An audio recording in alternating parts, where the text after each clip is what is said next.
नमस्कार, सैगनर centre for foot and ankle की यूट्यूब चैनल में आपका स्वागत है। एंकल स्प्रेन एक बहुत ही कॉमन इंजरी है जो सिर्फ स्पोर्ट्स पर्सन को भी नहीं होता है, कॉमन पीपल को भी हो सकता है। एंकल स्प्रेन होने के बहुत सारे कारण होता है। एक होता है अगर हम चलते फिरते के टाइम आपका ध्यान खो जाए और मिस स्टेप हो जाए तो भी एंकल स्प्रेन हो सकता है। अगर हमारा फुटवेयर सही नहीं है तब भी एंकल स्प्रेन हो सकता है।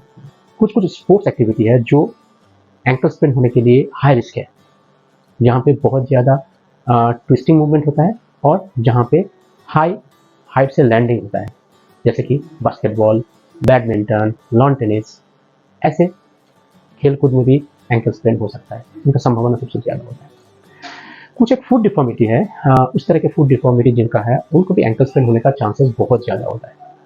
देखा गया है कि कैबोवेरस डिफॉर्मिटी जो फुट है, अर्थात फुट का आर्च जिसका हाई है, ऐसे पर्सन्स में उनका हील अंदर की तरफ होता है और इसकी वजह से जब वो चलते फिरते उनका पैर का फोर्स इस तरह से आता है कि वो ऑटोमेटिक मोच आने के लिए, एंकल स्प्रेन आने के लिए मजबूर हो जाता है। ये सारे हैं कॉमन कॉज एंकल स्प्रेन होने के लिए। और मोस्टली जब एंकल स्प्रेन होता है हम इसको इग्नोर करते हैं, मतलब छोटे से मोच आया है अपने आप ठीक हो जाएगा, लेकिन ऐसा है नहीं है। एंकल स्प्रेन कोई साधारण इंजरी नहीं है। अगर एंकल स्प्रेन को नज़रअंदाज करते हैं तो एक क्रॉनिक एंकल पेन में कन्वर्ट हो सकता है और आपके लिए परमानेंट डिसेबिलिटी बन सकता है। इसीलिए जब भी एंकल स्प्रेन हो आप कोई स्पेशलिस्ट डॉक्टर की सलाह लें और उसकी प्रॉपर ट्रीटमेंट करें। एंकल स्प्रेन को निगलेक्ट करें तो क्या हो सकता है? सबसे पहली बात कि एंकल स्प्रेन निगलेक्ट होने की वजह से, उसका हीलिंग प्रॉपर्ली ना होने की वजह से आपका एंकल इंपिंजमेंट हो सकता है, जिसकी वजह से आपका चलना फिरना पेनफुल हो जाएगा।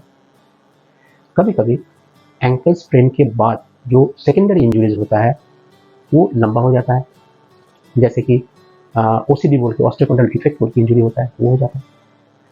एंकल इंजरी और एंकल स्प्रेन के बाद जो कॉमन प्रॉब्लम आता है वो है कि आपका रिफ्लेक्स कम हो जाता है, प्रोप्रियोसेप्शन कम हो जाता है, एंकल लूज हो जाता है और ऐसी स्थिति में बार बार एंकल स्प्रेन होने की संभावना बढ़ जाता है। मतलब पहली बार एंकल स्प्रेन होने के लिए आपको जितना फोर्स चाहिए था, जितना एबनॉर्मल मूवमेंट चाहिए था, उससे भी कम फोर्स और कम मूवमेंट में आपका एंकल स्प्रेन हो सकता है। अगर रिपीटेड एंकल स्प्रेन हो तो एंकल के आसपास के जो टिश्यूज है उसमें क्रॉनिक इंजरी क्रिएट हो सकता है, जैसे कि आपका एंकल के पीछे टेंडन होता है, आउटर साइड में पेरोनियल टेंडन बोलते हैं, उस टेंडन की इंजरी हो सकता है, क्रॉनिक इंजरी जो या फिर पेनफुल हो सकता है। ये सारे कारण अगर आपका एंकल स्प्रेन को प्रॉपर्ली ट्रीट ना किए और नज़रअंदाज किए तो हो सकता है।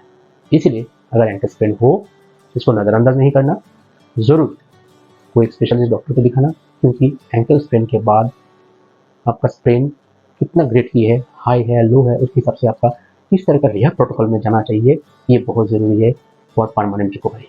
मैं आशा करता हूँ इस वीडियो को देखने के बाद अगर आपका एंकल स्प्रेन होता है तो आप सही डिसीजन ले पाओगे। धन्यवाद।